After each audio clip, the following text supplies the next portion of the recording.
Hey everyone, this is Alex, and welcome back to the TDBR podcast. On today's episode, we're talking about Discovery, the 2001 album by the French electronic duo Daft Punk. Austin and I talk about our personal history with the group's music and explore how widespread Daft Punk's influence is felt on the musical landscape overall. Just a heads up, this was recorded before their breakup earlier this year, so I make some predictions about their future that sadly haven't aged too well. Other than that, if you like what you hear, you can support the podcast by subscribing and sharing with your friends. Thank you for listening, and we hope you enjoy the show.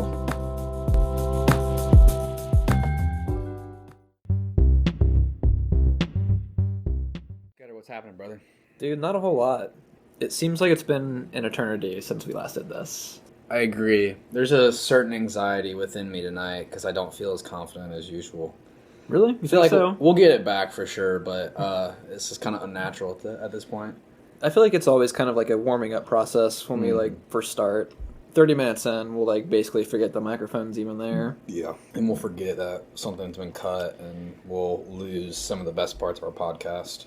Yeah, we'll stay on top of it though. Yeah, I think tonight we should be pretty all right. Since it's been a minute, let's just go ahead and say that I went on vacation. Yeah? I went to Disney World. I'm very jealous of you. It was weird because the COVID. Yeah. And they had to take coronavirus measures, and it was obviously face masks, and the capacity was really low, but it was still a really enjoyable experience. I feel like that might be a blessing in disguise, kind of. It was, because we had time to pretty much do everything that we wanted and not really stress about lines or not getting to do everything. So it was nice.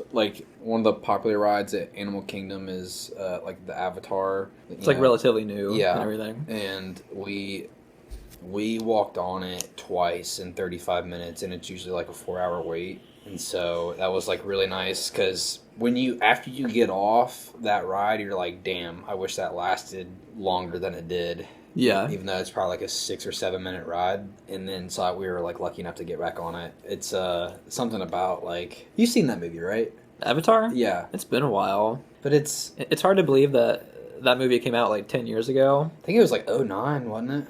It might be, actually. I think it was. I saw it in IMAX. But I was too. I think I was still in high school at the time. I think I was in 8th grade. They've been planning sequels for it forever and just won't release them or finish them. The rumor is that the second one's supposed to come out in 2022. Which we'll see if it comes to fruition, but I'll definitely see it if it comes out. Yeah, I mean, the first one's not bad. It's not a favorite of mine or anything, but I mean, it's a cool story. I mean, at the time, the animation and all the effects were really great. I remember it was groundbreaking at the time. Yeah, it was awesome. But yeah, Disney World was fun. Had a good time. Drank a lot of margaritas. Yeah, you rode what is it you did? You got on the rock and roll roller coaster. We got on the rock and roller coaster, and I had some of the strongest mixed drinks I could find there. I had I had a margarita at lunch. Or no. Here's what happened. So when we went to Star Wars, they had in the Galaxy's Edge part of Hollywood Studios. Yeah. There was a little restaurant that served specialty. Obviously, they served lunch and stuff, and kind of Star Wars themed lunches and stuff. They had these really cool mixed drinks, and I got a grapefruit. It was some sort of a, not a margarita. It was more it was grapefruit and mint and pretty refreshing, to say that. I don't remember what it was called. It was something Star Wars-esque, but it was really good. And then after that, while we were waiting in line for Tower of Terror, I got... Oh, shit. I'm fucking this up already. So you were allowed to bring your drinks in line for rides? We really weren't supposed to, but I definitely did. You're not really supposed to be drinking in line and stuff and eating in line, but I did. Yeah, because you had to take your mask down and all that. But in the lines, you're spread out 6 feet apart and stuff. The lines basically are wrapping around the park, so it's still socially distance or whatever. But yeah, I got a gin and soda, mint lime drink or something like that. I don't know what it's called, but sounds kind of good. It was a mojito, I think, or something mojito-esque, some twist on it. But it got me really, really drunk, and then we hopped right onto Rock and Roller Coaster, and we thought for sure, like, oh man, like this thing's like pretty intense, one of the more intense coasters there, and like, I was like, dude, we're gonna throw up on these people in our car and stuff, because me and my stepbrother were both like pre-lit up from it. Yeah. But in reality, like all the inertia, like kind of like pulled the liquid down, just kept it inside. Yeah. So when we got on Tower of Terror, because that one drops you and it kind of makes you feel like your stomach's coming up, it didn't bother us at all because I swear, like, it pushed all the liquid down. That's weird. So it was really weird, but, like, I was so nervous about throwing up because I have a pretty weak stomach to begin with if I'm, like, doing really intense stuff. Like, when I was at the Ohio State Fair when I was a kid, I, like, threw up on the back of some girl's leg. And I, like, because, first off, those rides are, like, questionable. It was one... You remember they take liberties with the safety on those. Do you remember the like video going around of like one of the cars of like one of those spinning rides like flying off? Oh yeah. It was literally that ride. That's horrifying. And I threw up on that ride. I threw up like a chocolate donut that I had that morning on the back of some bitch's leg. God. And she was like, "That's fucking gross." And I was so like disoriented. I had no idea what I was doing. And you were young too, so I mean, like, how's somebody about to shame a little kid for getting sick? I don't know. I feel bad for that lady. I've actually never like been on an amusement ride like after drinking, and like part of me wants to think that like it'd be okay, but like the older I get, just riding the ride sober, I mean, it starts to like take a toll on your body. Like after a few hours of like intense, like if you go to like Kings Island, even like the first ride of the day, I mean, like there's a little bit of age difference between me and you. Like I'm in my late 20s and you like just turned 21 like earlier this year or last year. When you start getting up in the upper 20s, you just start hurting randomly for no reason. Like your body's breaking down, man. I used to think I was invincible when it came to like this roller coaster shit, but when I was a kid, I definitely was. Now I'm like, I really have no desire. For like thrill coasters or anything. I love a good ride. Just make it smooth. Yeah. Like, I don't want to like. Some of them fucking hurt. Yeah. Break their neck. Especially at Kings Island. Some of those rides were built in like the 70s and 80s. Yeah, I never got to ride the Son of the Beast with its loop in it. Oh, you didn't? I never got to do that. It was the only smooth part of the ride. Really? Yeah. That ride beats the shit out of me. Especially if you're in the back. If you're in the back, it hurts so much. But like the Beast, like the regular Beast, isn't that bad. Nah, it's not. Not as bad, I feel like. I think the Son of Beast was like built cheaply. Probably. Like two different companies made the coasters or whatever, but the Beast is the world's longest wooden roller coaster. Yeah, it's withheld the test of time. It's one of my favorite rides, actually. Yeah, it's my favorite ride at Kings Island for sure. Shit, let's hop into it. I've forgot that we're recording. We are doing my suggestion of Discovery by Daft Punk. This album is almost 20 years old. That's hard to believe. Maybe like the musical trends that appear on it sound 20 years old, but I mean, like, as far as production and stuff goes, I mean, it sounds modern to me. I agree. I thought this album would challenge you, and I feel like you'll probably have a lot to say. You might have more to say than I will, because you were kind of hinting throughout the last few weeks that you've kind of been playing this album nonstop. I have. When you first recommended it, I had like a nervous feeling about it, because like I'm kind of like a novice when it comes to like electro, like house music, like that kind of stuff. Yeah. And I do like other like instrumental electronic groups. Like I like Aphex Twin and like Boards of Canada and stuff. But their music's a lot like darker. Mm-hmm. It's like the darker edge of electronic. And Daft Punk, it has like a party kind of thing going on sometimes. Yeah. I was afraid that I wouldn't be able to vibe with that, really. Mm-hmm. But I was nervous that you wouldn't like it as well. Honestly. Really? Like I was thinking to myself, because we've never really talked about any sort of electronic music, even just with our general conversations. So I was thinking, man, if he doesn't like this, like I might have to piggyback or like hold up this podcast, because I didn't want you to not like it. But I figured like you would have enough of an open mind to like just like appreciate it or something. But I have the impression that you enjoyed this album. I did, yeah. I thought this album was pretty good, actually. And I'd even go as far as saying that, I mean, this record's, like, very highly acclaimed. It's probably, I mean, Daft Punk is one of, if not the most successful, like, electronic group, at least, like, in the mainstream sense. Because to me, in modern day, when I think of, like, any sort of electronic music, I think I find it on the lo-fi hip-hop, YouTube, Chilled Cow, that 24/7 of that girl.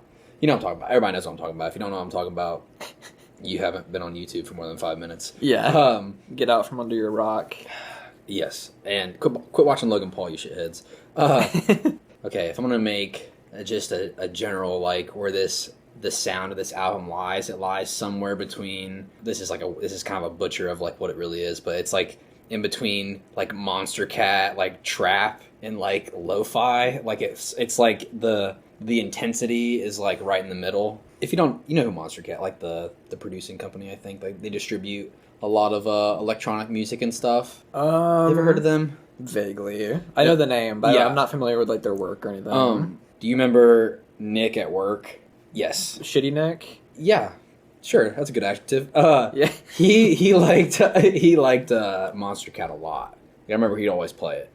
Oh, so it's probably bad then. Yeah, like it's kind of like not my forte for sure. But and then like lo-fi is like kind of like just background noise. But this like album has a certain upbeat intensity at times. Yeah, it definitely does. I've been like aware of who Daft Punk is for a long time now, probably like 15-ish years. Yeah. But I was never like a fan of them, and I was never curious about like listening to them for some reason. I don't know why. Well, I remember when Tron Legacy came out when I was a kid. Like, I loved that movie. Like, that movie's terrible. Like, as far as like in a grand like a synopsis, like general like critic review of that movie. It was kind of a failed project for Disney. Like, they were gonna like build a franchise upon it, but it like kind of failed. Was it a flop? Like, did it lose money? I don't know if it lost money. It'd probably be good to look it up. But I just remember the original Tron wasn't that big of a success either. Really. No. Which I think they were just trying to like revive the IP, and it just didn't happen. Because I remember playing the video game that came out around the time that like kind of played on like a subplot of the world of Tron Legacy, and that was like it was on my PlayStation 3, and I remember it had like the collector's edition, and it came with like a little light cycle display and stuff. It was really cool. Shit, even Kingdom Hearts 2 had a Tron level. So I mean, Disney owns it. Yeah.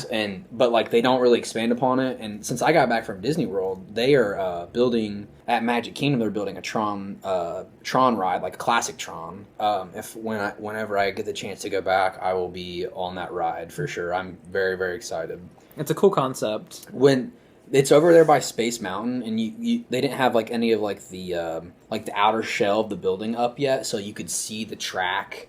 And like the scaffolding stuff, and it looked really, really, really, really cool. I wasn't even aware that they were building that yet. Yeah, it's in the process. I think it's supposed to be done by sometime next year. Nice. Maybe even later this year. Anyway, to my point, Daft Punk does the soundtrack for Tron Legacy, so that's when I kind of got introduced to them. And they make a cameo appearance in that as well, like Thomas and I can't say his name. They're like they're French. from France. Yeah. I don't want to butcher their names.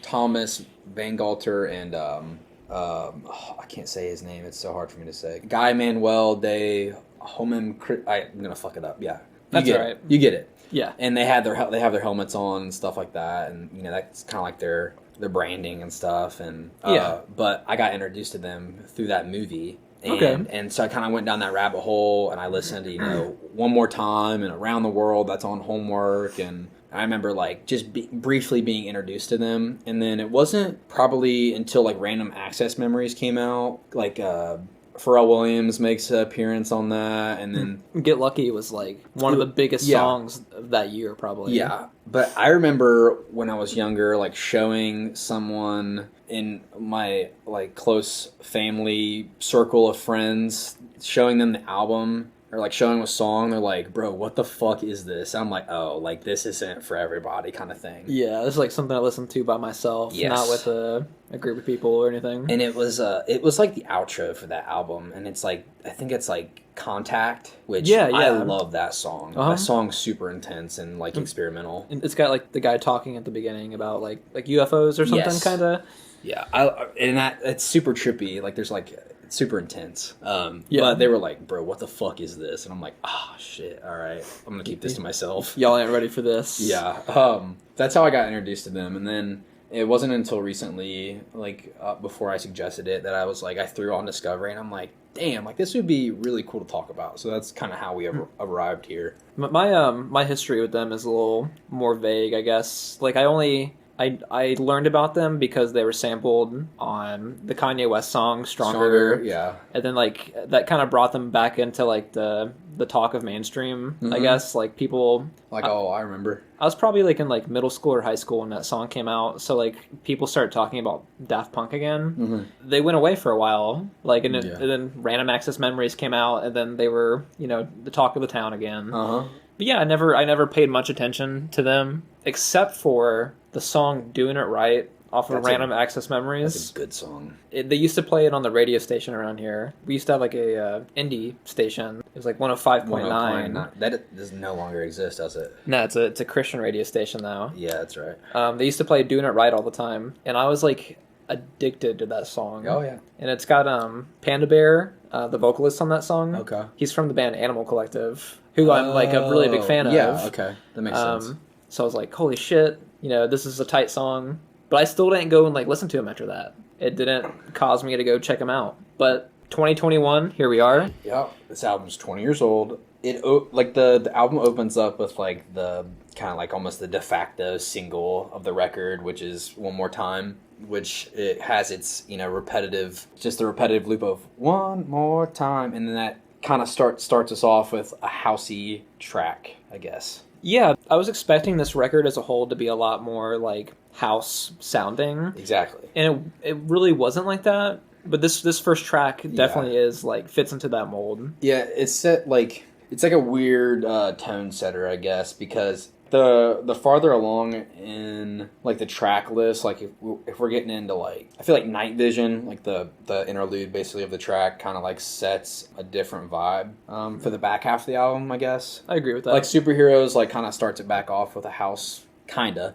Yeah. But it's a little bit more intense coming off Night Vision, but for the most part, like the album isn't just house music. It has a lot of like jazz and like funk. There's elements of like pop here too. Yeah, it's like they're not all like dance hits. Like this is obviously dance music. It's like house electronic music, but something specifically about this album, which is one of the reasons why I suggested it, is it just has there's a lot of like emotion, I feel like, in a lot of the songs. Yeah. I mean, they're electronic, but just some of the cut vocals and playing alongside like guitar, synth, and like these rising notes just create certain feelings on certain songs. Like One More Time is super catchy and like dancey, and you just kind of want to bob your head to it. This is definitely like the rave hit of the album. The rest of the album, I feel like, at least the majority of the rest of the songs are like a little bit more, I don't know, unique. Like they have a lot more character to them. Yeah, I feel like this was chosen as the first song of the record because like fans of the last album, which I haven't listened to Homework, but I know that they were. It's a little bit more oriented towards house. Yeah. So it was like warming up their already existing fan base, and then going into the the direction they went. I've heard this song hundreds of times and didn't know that it was Daft Punk. Really? Yeah, like seriously. When we recorded our last podcast, the I'm Thinking of Ending Things, like I think you showed me some tracks off this immediately after we stopped recording, and when you played this song, I was like, holy shit. Yeah. Like I know this song. It's a good song. Yeah, I like this one a lot. The way the instrumental is produced is really interesting. Like you were talking about like how it has like a lo-fi kind of quality to it. There's like a grain. It sounds like there's a party on your block and it's like down the street, but you're like in your house and you're like kind of like listening to the instrumental like through the walls. Like they're playing it really loud from far away, but you can hear it. Yeah, it's like pretty mid heavy, I guess. Yeah. Yeah, there isn't a lot of variation within like the bass and the treble, like how I said, like there's a grain to it. It feels like there's a film of like some sort of like something keeping everything within a mid-level sound. If that makes sense. I think that's a really unique way of going about it, because I know that like maybe house music was like really clear and like produced cleanly, and this is kind of like, hey, the instrumental is like a block away. Yeah, well, most of the songs on the album they don't have much vocal to them, so I feel like a lot of the focus, obviously, of the album, how do I put this? It's showing a different, how do I say it? It's like you're trying to create a feeling or an emotion or some sort of mood through variety and within the sound. I don't know how to describe it. Basically, it's all instrumental for, 80-90% of the album, so you have to be able to create a space of, you understand what I'm saying? Sorry. No, I get what you're saying. It's kind of hard to put it together, but you're trying to create a tone without lyrics. Yeah. And it works really well in this album. I agree. I butchered that, but no, it's okay. Yeah, but you're trying to convey an idea only through sound and not just words. What do you think about like the vocal snippets on this opening track? Because I think the hook itself is like great, super memorable. I mean, obviously it's memorable because like it's still kind of like heard, in the modern times or whatever. I can pull this song out, yeah. If I hear it, I'm like, that's that song, and I recognize it immediately. And I enjoy that it doesn't use the exact same snippet every single time. Like, the vocalist on the song, his name's Romanthony, who I'd never heard of before. Mm. He kind of, like, it sounds like they have him, like, singing on the track instead of, like, sampling just that one more time snippet. Like, he, like, kind of, like, goes off and does some, like, little vocal lines. Yeah, once we get introduced, like, basically to the hook, the chorus, the one more time over and over again, like, halfway through this song, it kind of breaks, and he starts singing. And like, the percussion kind of, like, goes away for a little bit. And it focuses on him for half a second. It's, like, auto-tune, which, man, this is exactly why Kanye put Harder, Better, Faster, Stronger on Twisted Dark Fantasy on, Graduation. Oh, shit. Is it on Graduation? Yeah, Stronger's on Graduation. Yeah. Holy shit. Yeah, you are. Oh, my God. I'm so bad about that. That's okay. Dude, Graduation. Dude, The Glory, that song. Oh, man. That song's so fucking good. That's heavy rotation for me right there. It's a great track, yeah. Yeah, I feel like Kanye was inspired by a lot of the auto-tune. That was when he first started getting into auto-tune anyway, so that was a departure from Late Registration. It was. It goes to show that Daft Punk was kind of like ahead of their time when it comes to like electronic producing and all that. I feel like they're a great inspiration group. Like, I feel like you can pull a lot of elements from even this album to create a certain sound. For some reason, this album in general, like, reminds me of the song September by Earth, Wind & Fire. Do I know that? Do I know that probably? Do you remember? Oh, yeah. When it was fall. Dun, dun, dun, dun, dun, dun, dun. Yeah. This album reminds you of the vibe that song gives off? Yeah. Is it kind of like a free-flowing, like, carelessness kind of vibe or something? Is that what you're getting from it? Yeah.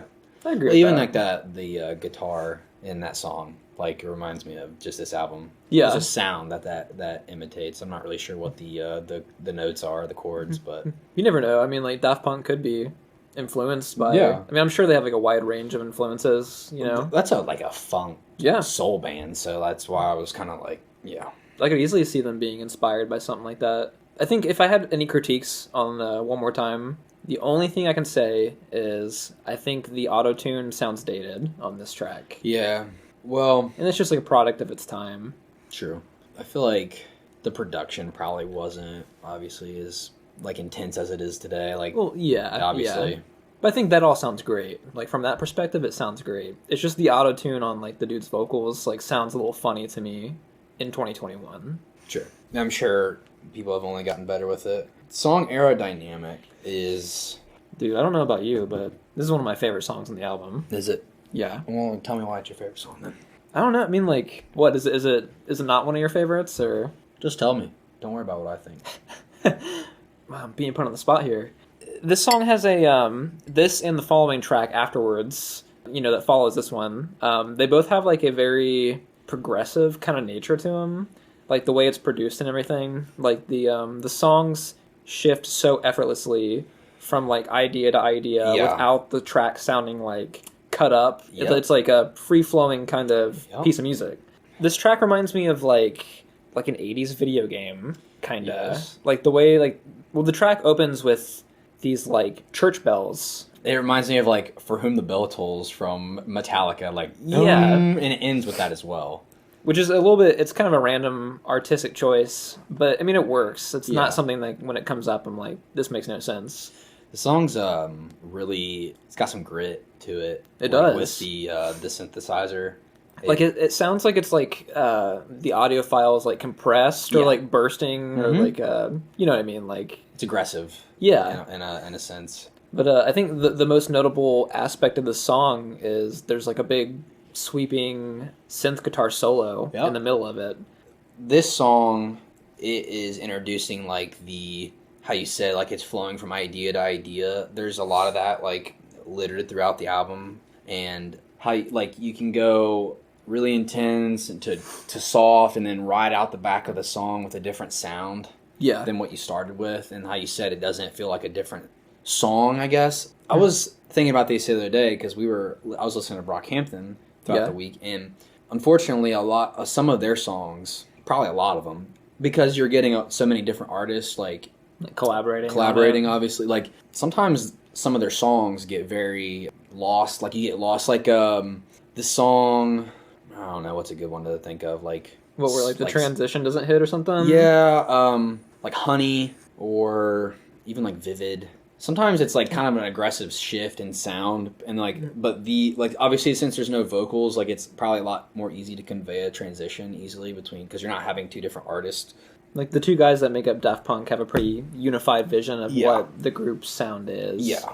There's almost like a melodic, different shifts throughout the song. Like at the back half of the song, you're kind of like lost, like, but in a good way. Like you're not like lost, like you don't know what's happening, but like you've departed from what you've started with. Definitely. It kind of goes into like a little like synth odyssey at the end, doesn't it? I also enjoy how like when they introduce the guitar or the synth guitar into the track, like every other instrumental aspect of the song like just disappears for a second. Like fades out. And you get 30 seconds of just somebody like shredding. Yeah. And then like the original instrumental comes back, and you have like these two competing parts like piled on top of each other. Yeah. And like they complement each other really well. I almost feel like, I don't know what the concept of the song is, but like kind of feels like a duel in a way. Yeah, like you're showing the two parts, and then it's like at the end you're like they're competing for like the attention, and then you like end off with like the same bell that you started with. The first time I heard this track, this was the one where I knew that I would like the album. Ah, sick. Okay, that's a good place to start. That you'll know. Yeah, like track 2 or whatever. Yeah. Because I was already familiar with track 1 a little bit, but like this one kind of changes the pace like a whole lot. Probably weren't expecting such like a complex. I mean, I should have known, because like Daft Punk is a super respected group and all that, but for some reason I never saw it back in the day, or didn't want to see it. Before we hop into Digital Love, we did not say what we were drinking on. I was thinking that a few minutes ago. So, Austin, today, what are we drinking on? I'm drinking on the same shit that I drank on last time. I'm drinking the Urban Artifact, the Gadget. Yeah. I liked it so much that I just had to buy it again. Yeah, man, I was thinking like, man, this is something sour and bright and delicious, and I wanted something that was a little bit more uplifting. Yeah. For my side. You were drinking on something else. You're drinking on the same beer for 2 weeks or 2 episodes in a row. I'm drinking on the same brand 2 episodes in a row. I've got Great Lakes Edmund Fitzgerald. It's just a porter. It's one of my favorite porters. I will say that. But I'm kind of a sucker for Great Lakes in general. I haven't had many porters. I've had the vanilla porter from what's that one? We just saw it at the liquor store not too long ago. Leinenkugels? That's the one I always think of. Beckenbridge? Yes. See, I don't think I've had that. I got it for my birthday last year. Elizabeth got me one. You know, I'm not entirely sure what the difference is between a stout and a porter. I think it's the ingredient, like the...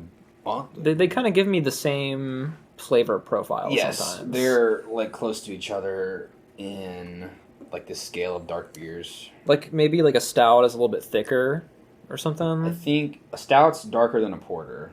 Let's Google it. Let's find out, because this would be a good question. The only main difference between many brewers still agree on is the kind of malt that should be used in each type of beer. Porters use malted barley, and stouts are primarily made of unmalted roasted barley, which is where the coffee flavor most people associate with stout comes from, which makes sense because a stout is usually a lot more bitter than a porter. Porter like is kind of like the middle between like a lager and a stout, and then a stout is darker than a porter. That's weird that this beer is considered a porter then, because it's got more grit than even most stouts that I've had. Really? Yeah, I'll have to try one. I think you'd like it. I'm sure I would. It's got the chocolatey coffee flavor that I enjoy. Yeah, that's one of my favorite flavor profiles when it comes to beer. But yeah, moving back to the album, we just had to bring up the beer thing. Had to. We have to let people know. Digital Love is not my favorite, but one of my favorites. I love this song. This is a track highlight for sure. When this song comes on, when I listen to the album, I'm just like, damn, I fucking love this song. Like, it's one of them songs for me. It is this song and like Something About Us are like probably like a little bit more emotional, I guess. They kind of have a little bit of a theme to them. On Digital Love, though, it doesn't feel like that romantic to me, I guess, because obviously since there's such a like a robotic sound nature like given to the album, obviously because it's Daft Punk, like the vocals just obviously have some auto-tune to them. This song feels like a robot's attempt to try to describe how it's feeling, I guess. Yeah. If you were trying to give some sort of artificial intelligence the ability to express love. Yeah, that makes total sense to me. Sorry, a little bit of a stoner Radiohead thought there, but no, that's all right. does that make sense? This music's probably made for thoughts like that.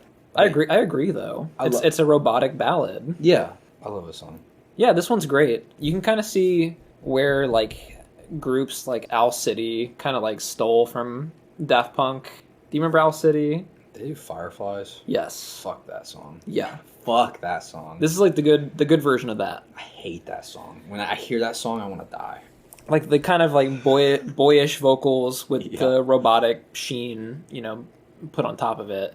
But this song does it good. Yeah. Really good, in fact. This one is kind of like aerodynamic in the way that this one's even more progressive than aerodynamic, actually. I mean, it kind of starts off, it sounds like you got like acoustic guitars strumming a little bit in the back and like... I was going to say, there's like elements of like just traditional sounding instruments within this song. Like the drums are very natural, I guess. There's not like...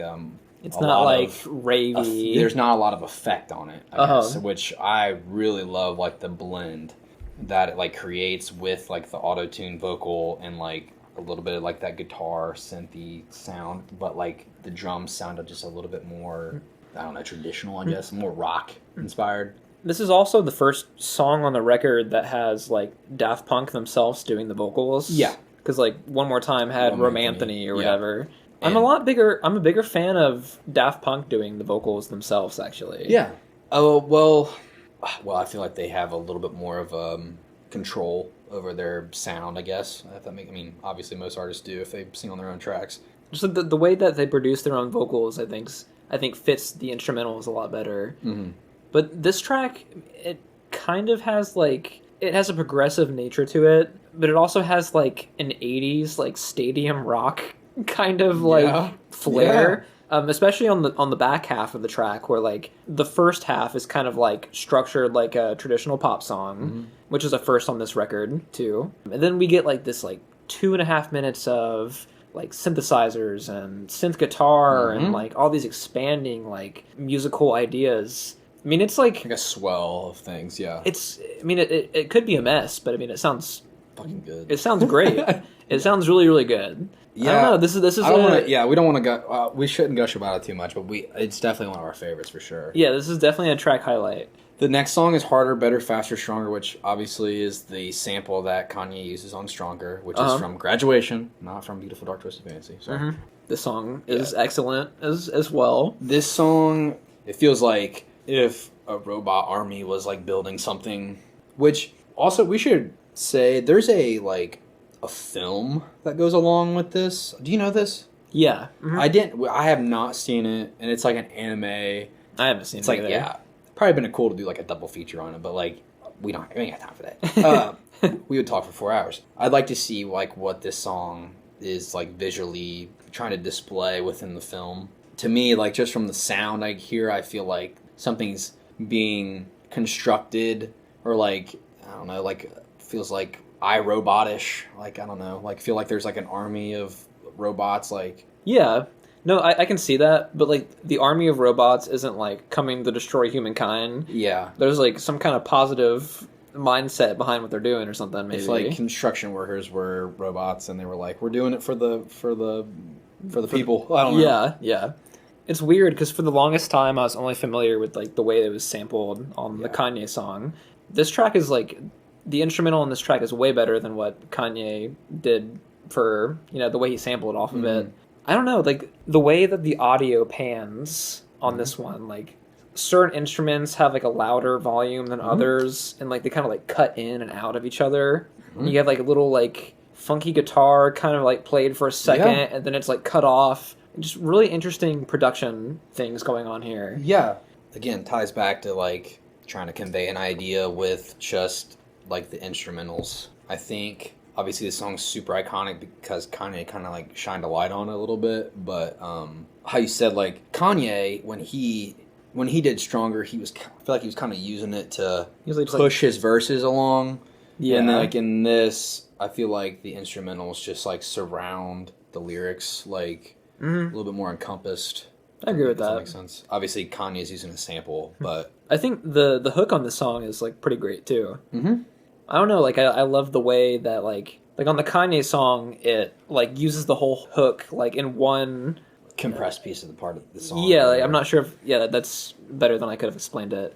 But there's like pauses between like the way that they do the hook on this song, which I like a lot better actually. Yeah, Kanye's is very like you said, he's pushing it like a little bit faster than usual. Yeah, he cut it up to like be like a radio single. There's actually a really interesting moment on the back half of this song. Like it's kind of like, I guess you would like you can call it like the bridge maybe. There's a part where the vocals sound like a guitar solo for a split second. You know what I'm talking about? Yeah. How the fuck did they do that? I don't know, dude. You'll have to we'll have to write an email. Hello, Daft Punk. Please explain. No, it's an incredible production technique. The way that like he's kind of like singing the hook, and then they're like the notes start going like up and down, like as if it was playing like a solo on a guitar. Yeah. I don't know. It's just that sounded like crazy to me. Well, this is one of the reasons why I suggest the album. First off, you know way more musical terms than I do, and I feel like if you like this album, you would have been able to like really get lost in like the technical stuff of like the album. Like you would to an extent. You appreciate the construction of the music. I have a harder time describing like elements of electronic music, but you're appreciating what I thought you would appreciate, which is just the unique sound that they produce. Yeah, like it sounds undeniably like Daft Punk. Like it's like their sound, and like nobody else should fuck with it really. Hear that, Kanye? Do you understand? Exactly. Don't fuck with it. We can do Christian Dolls before we take a piss break here in a minute. Okay, I don't have as much to say about this one actually. Well, this feels like if you're gonna try to give the previous fans a little bit of taste of that house sound, this is the song to do it on. I agree. There isn't a shift in sound in this song, is there? No, not really. It kind of like it establishes like a groove at the beginning, and then it just kind of like goes. Dun, dun, dun, dun. Like I like the bass lines are just like really powerful. That's like kind of what moves the song along. I think that is the standout like instrumental portion of this song. Then you have like these samples of like people kind of like yelling in a way. I mean, it's like assembled in a way where it makes sense, but it kind of almost doesn't sound like they're saying Christian Dolls though. When they're saying Christian Dolls, like it's not very emphasized. See? If they were saying it, then I had no idea. I think that's what they're saying, but I don't think it's structured in a way that like it's like apparent. Yeah. Like I wouldn't be able to title the song if I couldn't see the title. See, I didn't catch that at all. I think that's what it says. I could be wrong. I don't know if there's like lyrics to it, but it just like, maybe like it just like kind of sounded like that. Something they were like, "Let's title that." The instrumental is kind of like backing up the lyrics. The dun dun like it's like supporting the lyric throughout. If that makes sense. Like the instrumentals are tied in with the lyrics, and they're kind of helping move that Christian dun dun dun dun. Yeah, that kind of sound. I feel like we're hopping along. Yeah, if that makes sense. No, that makes sense to me. I would say this is maybe the first bump in the road for me on this album. I can skip this song. I mean, it's not bad. It sounds good. I like the bass line. The party sample is done well.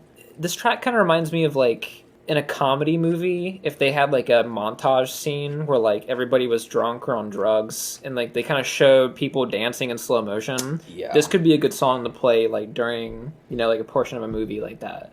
But on its own, I don't know. Well, You went the genius to find out. Well, it says right here, someone says, credit Rovert37 contributor here, the lyrics are actually stated as an instrumental in the Discovery booklet, which I would, like, again, say, like, it sounds very instrumental. Like, how it sounds like crescendos, it sounds like an instrumental. That's kind of what I was trying to get at. Like, it feels like without the instrument, it wouldn't really sound like lyrics. That's what I was trying to get at. But yeah, like you said, it feels like you're doing MDMA at a rave, which and you're just like lost in it all. And I'm sure that's exactly what happened at some of the live performances. I'm sure I was positive. But when you said it sounds like people are doing drugs, I immediately thought of the Queen movie. Yeah. That when he's like in the club, obviously like in the gay nightclub. He's like too far gone. Yeah, kinda. That's immediately what I thought of. That's the kind of the vibe this gives off. Piss break. Okay, so Night Vision, probably, well, it's a standout track, but it's an interlude, really. Nothing else on the record really sounds like the song. The song's like super quiet. It kind of has a real space theme to it. Yeah, it's got like a space odyssey kind of. I feel like I'm floating out in the middle of the universe somewhere. Yeah, exactly. Like you're like spaceship, like the engine died, and now you're just like floating. And now you're gonna die out there, like Tony Stark in Avengers Endgame. Yeah. The first time I heard this record, I thought that its placement, like in the track list, was kind of interesting. Because, I don't know, it just felt like kind of out of nowhere. Like this like real down tempo, percussionless. I think it makes more sense to me now because it feels like a necessary cool off. Yeah. After the 4 intense. I mean, or actually 5. This is the 6th track. After like 5 like bangers essentially in a row, you kind of need like a second to cool off, collect your wits. Yeah, I agree. I feel like a lot of the albums that we've talked about have kind of, well, maybe not Kanye, but have a cool off track. Yeah, like Kid A had like Tree Fingers and shit. Yeah, it's kind of nice in an album listening experience. It's really nice. Like if you appreciate music, there is a necessity to being able to relax during your experience of, and like how you said, collect your thoughts, and you can kind of like, it's like kind of like taking a nap in the middle of your listening experience to be able to like reflect on like what you were, at least establish some sort of like ground within like the breaking of the sounds throughout the track. I mean, movies are kind of the same way. I mean, like you have to like pace it in a certain way. Yeah. And you need like a slow down moment to take everything in at some point. Yeah. For some reason I've been listening to Brockhampton so much lately, so like I feel like a lot of their albums would benefit more from like a slower song in the middle. There probably is, and I'm probably not thinking of it. They always put their slow song at the very end. Like Summer, Face, Waste. Like those would benefit in the middle. Especially on like Iridescence. The album specifically is super aggressive and kind of messy, and it would, honestly, I feel like it would benefit from something to that degree. Like they should have put like Tanya like in the middle or something. Yeah, like Tanya is one of my favorite songs, and it would benefit to like be smack dab in the middle, like either like before Honey or Vivid. Instead, they put the 2 ballads back to back at the very end of the record. Yeah, and when Bareface, like if Bareface could just like cool off an album, it would be really nice just to like take a break. Because it's so, like, some of their songs are just fucking intense. Like, as far as, like, hip-hop and rap, I mean, very Odd Future, aggressive. I agree with that. Just a little sub-thought there for you. But, like, after Night Vision, I feel like how you said, like, yeah, there should be a break from what, like, if we went from crescendos to superheroes, maybe I wouldn't like the front half of the album as much. Like if I'm listening to it in order, chronological all the way through, like probably Night Vision should split the two because Superheroes is also really intense. It's another one of those like house tracks, kind of. Yeah, but in a traditional sense, at least. Yeah. Speaking of traditional, like the drums at the beginning of this album, just to like get you rolling into the song, it's like a traditional drum kit. Yeah, because I feel like a lot of electronic music can suffer from like overdoing the electronic sound, and it's like good to establish some ground within like a traditional sound of music. I agree. And I really like this song though. I like this one. It's not one of my favorites, but the song's called Superheroes, but like the fandom like can't really agree what the lyrics are because like and it's like a Barry Manilow sample or something, isn't it? You might be right. Yes, it is. I thought he was just saying the air. Mm-hmm. The air. Whatever. That's what I thought it was saying. Well, you and everybody else was lost because, like, again, kind of tying back to Crescendos, like, it's not really apparent what they're saying. Mm-hmm. And, which is kind of what happens when you use a sample. Like, I was thinking, I've also been listening to, like, Kanye a little bit in the last few weeks, and, like, Daft Punk is on, like, my workout playlist, and so is, like, Brockhampton, so, like, I get to listen to that every time, and Through the Wire is on my workout list, and, yeah, Through the Wire, like, it's very, like, a chipmunky sample that Kanye uses, and it's obviously supposed to say Through the Wire, but it's from a song called Through the Fire, and since it's sped up, you can't hear the enunciation of the F, and it sounds like Through the Wire. Yeah. And so I was kind of thinking about that in the way you can't really hear exactly what's being said because it's a sample. Manipulates the audience into thinking that it says a certain thing. Yeah, and because you can see the track called, like how we said earlier, like you can see it says Crescendos, but I wouldn't have pulled that out unless it was titled that. And it's the same thing with Superheroes. It kind of like sounds like Superheroes, but like we don't really know if that's what's really being said. I mean, if we could look at the Barry Manilow sample, we might be able to figure it out, but like you don't really know. The instrumentals are only there to help convey the idea of what the sample is trying to say. But I like this song. It's like really upbeat and like it's definitely got that like that persistent groove to it that you'd hear like in a club or something. Yeah. Honestly, we're not the clubbing type, so it's like it's hard to ever tell if like this shit's ever gonna get played. And definitely not in the modern day, I feel like. Yeah, maybe 20 years ago or something. Yeah, but like electronic music is like a European thing. It like EDM got its roots in Europe, so like we're a little bit far removed, and we probably would never hear any of that in the States, like even probably 20 years ago. Yeah, you know what I mean. But I like the song, but it's it's still like kind of like One More Time. Kind of like it probably could be considered like a single.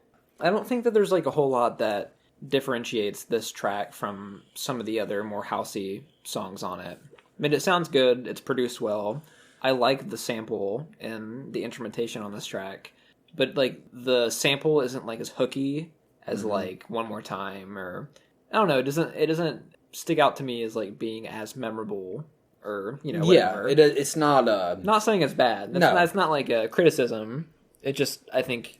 It's not a highlight for me. No, but it works in the album. Like it works. Yeah. Like as just put it on the album kind of thing. Talk to me about High Life. Not Miller, but the song. I almost bought some High Life tonight. I know you did. That was almost our beer. This kind of is similar to Christian Dolls and Superheroes for me. Kind of goes for the same vibe, except this one has like a very prominent like female vocal sample. It's like chopped up. And I think I enjoy this one. Actually, I have a hard time saying if I enjoy it more than Superheroes or Christian Dolls. I kind of lump them together as like having the same general vibe. Sound, yeah. Yeah, or sound, yeah. Like tracks 5 through 8, like Christian Dolls, Night Vision, Superheroes, High Life. Like obviously Night Vision splits it, but it's kind of the same housey vibe. Yeah, but it's not bad. It's not a bad thing to me. This ain't like one of the ones that I'm like going to specifically if I'm going to listen to the album. Yeah. And there's not like a lot to really pick apart as far as like uniqueness like within the songs. But They work. They just work in like they work for the house sound. Like there's nothing like you can criticize it of like being like not fitting. Yeah. There's not like there really isn't a criticism that you can like point out that would, take away from the album. I agree. Something About Us kind of like brings back an element of like emotion to the album a little bit, and like it's a romance song.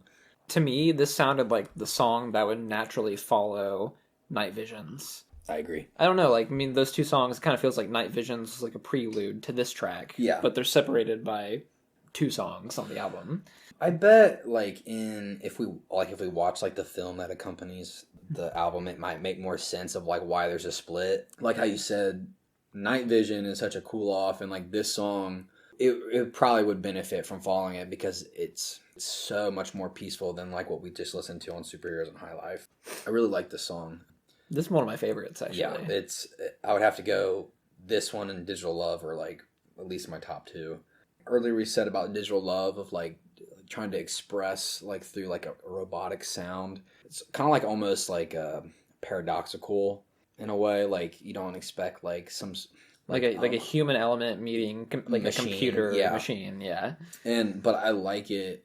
I like it because it almost feels like their persona, like of like being like, obviously they have the helmets and stuff. It's like the expression of a robot or something. Mm-hmm. I like it. I just like the guitar is like so much more quiet and peaceful. Like the composition is like not as busy as on some of the other tracks. Like everything is like given like a chance to breathe in the mix. I feel like Bon Iver probably like takes inspiration from some of their sound. That was one of the reference points I was going to make on this track. Yeah, go for it. I mean, it's mostly in the vocals. We get the reiteration of the lyrics, like, it might not be the right time, I might not be the right one. Mm-hmm. And then the second time it comes around, like, all the instrumental, like, the percussion and everything, like, drops out for a second. Mm-hmm. Like, the vocals are, like, multi-layered for a second. You have, like the vocals are harmonizing with each other. And I think, like, Justin Vernon from Bon Iver, I don't know if he, like, got this as a direct influence. I saw the comparison. Yeah. Like, I was definitely, like, drawing the points between these two artists when I heard that. Yeah, and, well, like, that group, like, uses heavy effects on, like, pretty much all the elements of their music. So, I mean, is he from America? He's from Wisconsin. Wisconsin? Yeah. He's a backwoods boy. He is a backwoods boy. He went up in the mountains to write the album for Emma, didn't he? Uh-huh. I fucking love that. First off, that song, you know that I love that song. Like, it's one of my favorite songs. Dude, you're talking to a man who's like one of my favorite bands is Bon Iver. I love them. The song for Emma, I like Wolves and dude. That'd probably be good to talk about sometime. I would love to do a podcast on really any of their first 3 records. I would talk about any of those. Yeah. There's such a unique, like, it's electronic folk. It's the best. Like, for Emma isn't like super electronic as far as like the instrumentals go. That one's like stripped down. That's like a guitar and band, basically. Yeah. And then like when you get into 22 A Million. That's a good album. Oh my god. You see, I would gush over 22 A Million all day. If we start talking about that, we might as well just fucking make this a 22 A Million podcast. All right, I'll cut my mouth. But I like the human element of like the song. Like, songs like these in the album allow for like, I don't know, like an emotion to be tied to the music, I guess. Because like if you removed this song, like Digital Love, maybe the album wouldn't come off as like so personal, I guess. If that makes sense. This record definitely needs tracks like Digital Love and Something About Us. Because if they weren't there, it may just be considered another freaking house record. This track definitely feels like a band more than an electronic duo. Yeah. Because like this one also has like the traditional drums, like the bass line, the guitar, traditional vocals, and pop structure. And I enjoy that about it because like not every track on this record kind of follows that same formula. But yeah, actually I would love if this was like the closing track to the album. I hate to play fantasy, like composing the album myself, but this one could just go on forever. if it was 10 minutes long, I'd be fine with it. Every time this track ends when I'm listening to it, like I have an itch to like restart it. Mm-hmm. Yeah. Like, I'm just like, I want to hear more of this.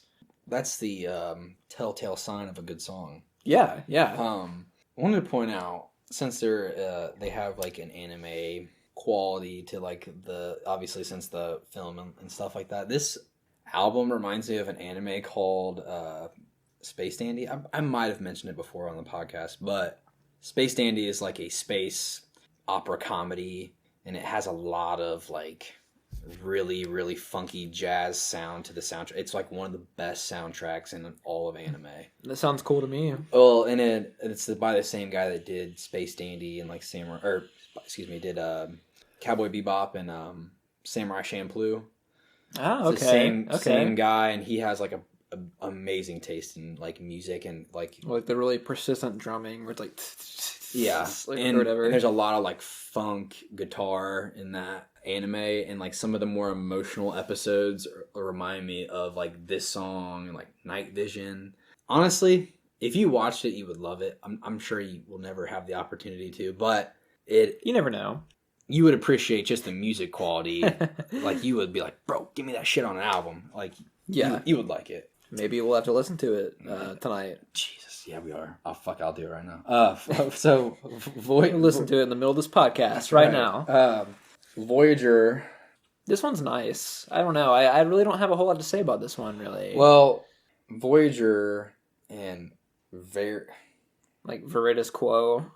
Yep. And short, like their lyric gone. Yeah, completely instrumental. Yeah. And that's cool. Like that's kind of what I was expecting from this record in the first place. But this one's got a nice progression to it. But like, there's like no one particular element of the song that like jumps out to me. Really. I don't want to like say that there's like filler. Yeah. On the album, but I feel like there isn't a real idea being conveyed. At least maybe I didn't pick up on it. But since there like is a lack of lyrics, it feels. I mean, I'm not trying to like contradict myself because I like obviously you don't just need lyrics to make this electronic album good, but it might benefit from it. Or it needs some kind of like element that isn't featured on the other songs, like some kind of instrumental, like something that sticks out that's like completely different. It's a good track. I mean, like it's totally fine. Like how you said, like if it had something to stick out, you might be able to like catch on to it a little bit more, and it might stick out to you and like be memorable. Yeah, it's just missing an element. Veritas Quo. Veritas Quo. This one sticks out to me more than the other one. This reminds me of like if classical music was like digitized or something. Well, I was gonna say there's like a softer, like I don't know how to describe it, like how you said classical, like feels like there's like a swell, like a symphony, or like a orchestrated quality. Yeah. I think this song takes like influence from like Baroque elements of like classical music, because like the synthesizers have like a very defined melody on this one, and like Voyager was more like the instrumental was kind of like all together in a cohesive package, but it didn't stick out. This one to me, it sounds like classical music, but like in a digital setting, which is unique. Yeah. I mean, it's like different from the other songs on the album, and that's why it sticks out to me. This is also not one of my favorite tracks on the record. No. Yeah, well, when it comes on, it's a departure from Voyager. Yeah, it's got like a Renaissance kind of feeling to it or something. Maybe that's the word I was looking for right there. Yeah. I think of the Renaissance when I hear this track. But like in a, you took people from the Renaissance in a time machine and like sped them to the year 2300 or something. Yeah. I don't know. Well, like how you said, it feels like digitized. But still, I mean, like the melodies and stuff on the song are pretty nice.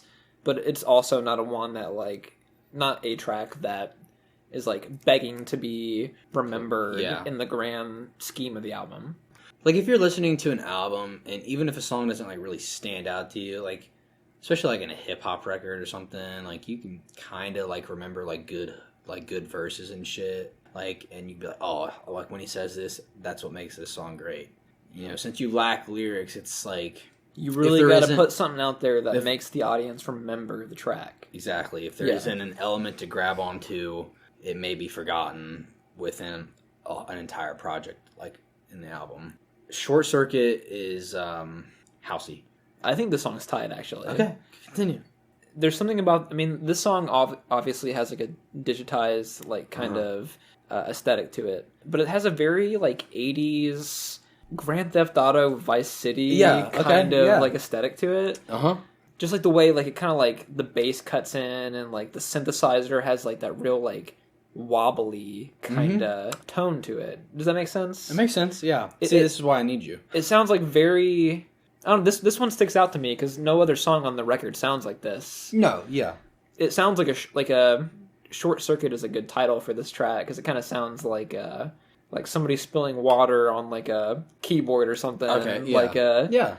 I don't know if that some people might make sense of it, some may not, but again, this is why I need you because I have such a hard time describing this shit. Just got to come up with weird euphemisms or metaphors. What the fuck does a gummy bass line mean? A gummy bass line? Where'd you hear that at? Needle Drop say it in his review or something? Yes. What is a gummy bass line? What does that mean? Like springy? Maybe, yeah. Like doesn't adhere to like it doesn't sound sharp. It sounds like it can like wobble or bounce around and like be kind of fluid. Maybe I'm trying to figure that out. I'm like, what does he fucking mean by that? You just gotta watch his videos for a long time and then like draw comparisons when he uses the same adjective. All right. I don't know. He's a man of adjectives. He does good for himself. I'm sure he does, dude. Face to Face, I love this song. We kind of like memed it up tonight. Yeah, we kind of did. So, is this one of your favorites? Yeah, because I like, I just like the vocals. And not just the vocals, but I feel like the it just, it's really uplifting, I guess. It's really funky. This track definitely sticks out, and I think it's one of my favorites. I think this is one of my favorites as well. I think the instrumental is really great on this one, and it kind of has like the same quality that Harder, Better, Faster, Stronger has. Like the way that like certain elements of the song have like different volumes. Yeah. So it'll feel like certain elements are like drifting in and out. Like you have like a synthy guitar sounding thing, and then like a 0.5 second vocal sample will come up for one split moment. But it's very groovy and it sticks together. It's cohesive. But here's the big but. Okay. I think the last two tracks on this album suffer from the same problem. I agree. And I already know where you're going with this. And it's that the entire record up until this point has had like a very digitized kind of aesthetic to it. And the last two songs have very clean pop vocals. Yeah. And I think Face to Face fits better. Like this is like a perfect album closer if it was the last track. I agree. Too Long can be cut for me. Too Long is a little too long for me. I know Neil Drop said that in his review, but I feel the same way. Face to Face is like, I feel like it was probably like the more uplifting sound to like finish off with if you want to like give it that, like give the album that uplifting, adjective as a whole. Yeah. But like Face to Face makes me happy. Like I'm just like. Yeah, I mean the songwriting is good. The guest vocalist sounds really good on this song. Yeah. Like instrumentally, it kind of like changes a little bit. Like the intro, there's like probably like a minute or two of just straight instrumental. Like it sounds like it's gonna be an instrumental only track, and then like vocals come in like halfway through. Yeah. So it's like kind of a surprise, which I do enjoy. The instrumental changes to bass only for a little bit, like and bass and drums. It bugs me that it's so human. Yeah, and maybe that was their intent. Like maybe because this record is like considered a concept album. Yeah, it is. And like maybe I'm just not getting the story of it. We gotta watch the movie, I guess. Yeah, maybe so. Because I did read on fucking Wikipedia of all places that Short Circuit is supposed to represent like the computer shutting off on the album, and like this would be like the first like human like face to face. Yeah, you know what I mean. That makes sense now. That's a really good idea. I mean, like that works for me. Something about this should have been the last closer. Track. This should have been the last track. That's what I'm saying. Like, you ever seen Ex Machina? No. But you've told me about it. I fucking love this. We're gonna have to watch that movie. Your mind will implode. But at the end of that movie, if there was like an extra 15 minutes at the end, the movie would not have such a lasting like hook ending that it did. Like it cuts off at like the right time. And it's like you're left thinking like, holy shit, what's gonna happen like once the screen goes black, and you're left sitting there thinking, and then like with Too Long, it's like it's fucking too long, like it's down tempo, like compared to the rest of the album, and it's just what Too Long is. Yeah, or like not down tempo, but it has such a.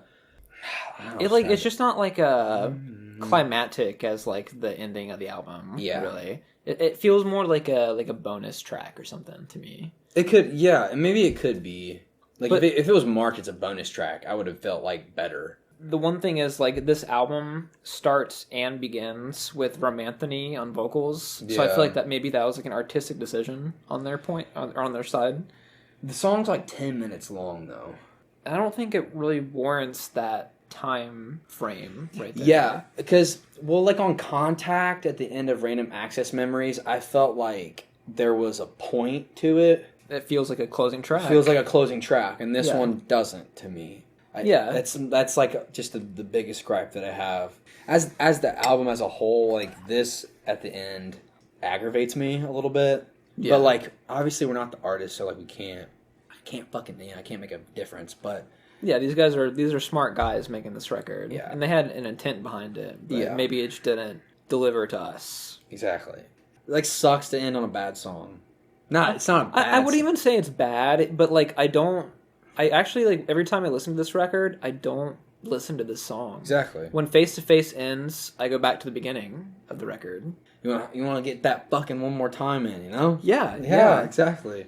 Damn, man, I really wish Face to Face was the end because I just love the sound of that song so much. It's the perfect end to the record, especially if you're like if there's some kind of like concept and it's like Short Circuit is the ending of the computer, like the computer's being shut off, and then Face to Face is like the human element. Well, then what is Too Long? Yeah. Like, it doesn't really fit into that equation for me for some reason. I mean, I agree. I like this album as a whole a lot. Yeah, so do I. I'm kind of, like, surprised that you enjoyed it as much as you did. Yeah. But I'm really glad because it's going to add to your music knowledge, and it'll... I think this record is, like, a great... Like, if you were, like, a novice to electronic music, like I am... Yeah. It'd be a great entry point. Like, if you wanted to get into house or techno or, you know, whatever, this would be a good point to start at. Because it's not dark. Maybe there's some, like, dark elements throughout the record, but it's nothing, like, overbearing. Yeah. It's something that, like, the party vibe will appeal to a lot of people. It's catchy. There's pop structure on some songs. It has, like, the romantic element. Yeah. There's a little bit of romance on there, although it's, like, computer romance, but I think it comes across... really good for what it is. Hypothetical. It doesn't have to be as for sure. If you were going to give the album a rating, I'd go a really, really strong 7.5 to 8. Okay. I was going to say solid 8 for me. The highlights on the record, like, really carry it. Yeah, I agree. Because, like, for me, when I was listening to it and becoming familiar with the record, certain tracks are, like, super addicting. Like, they get you really excited, yeah. Yeah, like, the standouts, like, really, really stand out.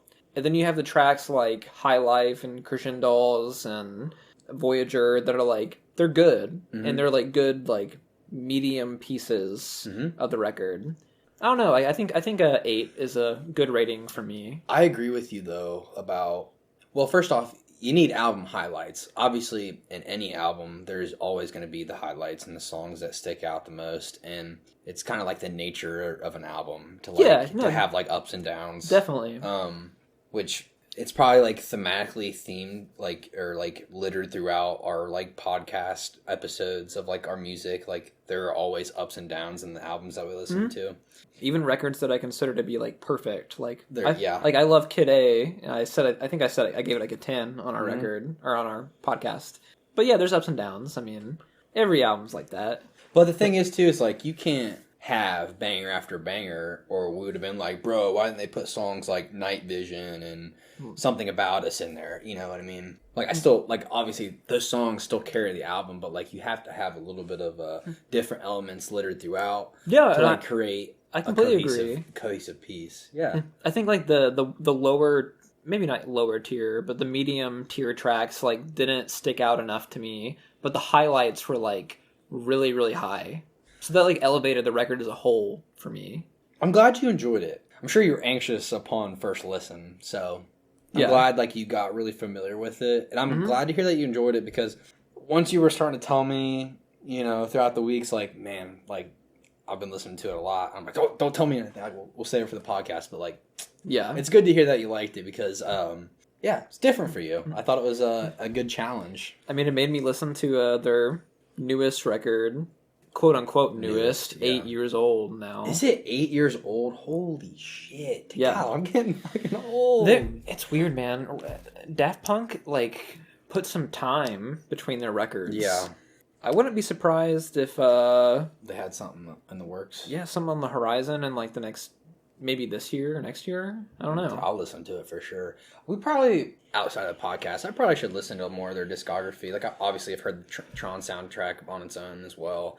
But, like, listening to Homework or, like... Human After All would be probably... Because Human After All is after this, right? Yeah. And although that record's, like, kind of got mixed to low reviews. Yeah. Well, maybe this was a good one to pick. I think this is considered, like, their classic. Yeah. This is like the Kid A of Daft Punk. And it came out the same year, too. Did it really? Yeah. That's awesome. It actually came out like 6 months before. It's weird to think about the time that has like passed. Like, we were listening to Fun the other day at work. Like, the band Fun. Carry On. Oh, no. I remember them. 10 years old. What was the song that was really, really big by them? Tonight? Or Tonight, Carry On and... Tonight. Yeah, I don't know what that. I don't know. We Are Young. We Are Young. Yeah. Okay, yeah. Okay.